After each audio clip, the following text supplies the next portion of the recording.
Announced at Google I/O, Google's newest messaging app, Allo, is finally among us, so let's check it out. Now when you first open the app, it's going to use your phone number as a means of identification, letting you automatically retrieve your contacts who have installed Allo, and will link itself to your main Google account. Registration though is tied to your phone number. You can't use Allo across multiple devices. When you begin chatting with your friends, it's going to remind you of other messaging services such as WhatsApp, Hangouts, and even Facebook Messenger. The icons, voice messaging feature, and the media insertion tools look very familiar, so you shouldn't have a problem finding your way around. You can send pictures, which you can also draw on, videos, stickers, voice messages, your location, and a regular text with an emoji. If you want to scream the word, you can. Just drag your finger to the top on the send icon, or if you want to whisper it, just drag it down. You can also see when the message has been sent with a tick mark, and if your friend has seen it, which would then turn into 2 check marks. Now those are all features we've seen before, but where Allo differs is with Smart Reply. Most of the messages you receive will have suggestions on what you should send next. It's pretty cool and useful if you don't know how to keep the conversation going, and you also have the suggestions in the notification area as well. Let's say your friend texts you a question such as, "Do you want to get some pizza?"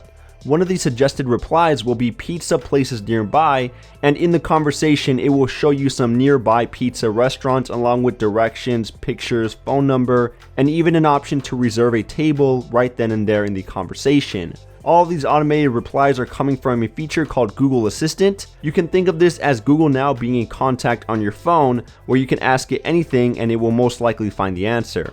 For example, if you're bored, it will find ways to entertain you, keep you updated on the news, find restaurants or nearby events, the weather, translation, flight information, sports, and much more. And let's say you want to chat privately with your friend, you can start an incognito chat and all of these texts will have an end-to-end encryption. You'll be able to tell the difference because the background will be a dark gray shade, and the contact's profile photo in your conversation list will have a hat plus eyeglasses icon. Notifications you receive from this private chat won't display the body of a message, and you can set an expiration time so everything you send or receive will eventually disappear just like a Snapchat post. Just keep in mind that changing the time doesn't affect previously sent messages, and you can turn it off if you want these messages to stay. You also won't have Google Assistant helping you out in these conversations, but you can still send pictures, videos, and all other attachments. So it seems like a great messenger with plenty of interesting features, but the only thing it's missing is a cloud save or backup/restore function.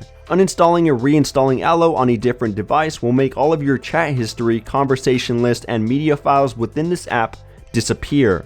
Maybe they'll fix this in a future update, but for now this is a missing feature worth mentioning. Now you can send SMS, but it's much more complicated than setting this as your default SMS app, which you can't even do.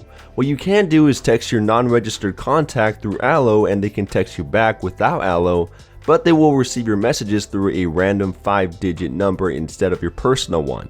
I don't know about you, but I don't want to spam my friends with a telemarketer looking phone number and a message asking them to install a new app just to chat with me. Still, the recipient could see a notification from Google Play services with the message you send them, but it will only work on some Android devices, and this server update is still rolling out to the public, so who knows if your friend will get that notification to begin with. Aside from these holdbacks, I still think the features Allo provides are great inclusions to a messaging app. I'm a big fan of what Google Assistant does, as I can get most of my information within a conversation and not have to open up a third-party app instead. Is it worth considering over Google Hangouts or WhatsApp? Probably not at the moment, as most of your friends will most likely stick to what they've been using before, but if more people decide to hop on this in the future, then I do think this will provide a more modern experience with features that you definitely won't find on other messengers. Well, that's Google's newest messaging app. Let me know in the comments what you think about Allo and if you'll be switching anytime soon. Also, make sure to check out AndroidPolice.com for your latest and greatest news on Android. As always, thank you for watching, and I will catch you guys in the next one.